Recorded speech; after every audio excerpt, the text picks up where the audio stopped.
Ça peut être une solution si effectivement on avait des politiques publiques très fortes et qu'on avait un gouvernement qui est décidé à contraindre les gens à utiliser la voiture électrique.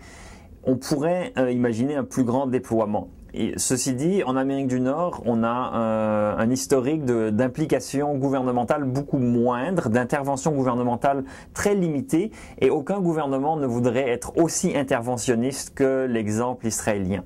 La deuxième chose qui est très différente avec l'Israël, c'est que les approvisionnements en pétrole en Israël posent des problèmes pour des raisons géopolitiques. On sait qu'Israël n'est pas particulièrement le meilleur ami de tous ses voisins, et donc les sources de pétrole posent problème. Israël veut d'autant plus se libérer des importations de pétrole qu'elle n'est pas le meilleur ami de ses voisins et des producteurs de pétrole.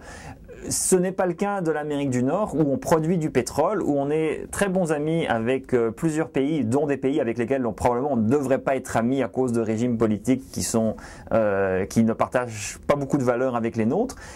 Mais pour différentes raisons, l'approvisionnement en pétrole en Amérique du Nord ne pose pas autant de problèmes qu'en Israël.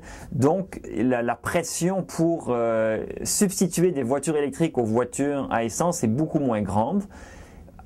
Donc il y a moins cet intérêt à avoir un système de transport plus efficace. Mais ceci dit, Israël peut faire le choix de la voiture électrique.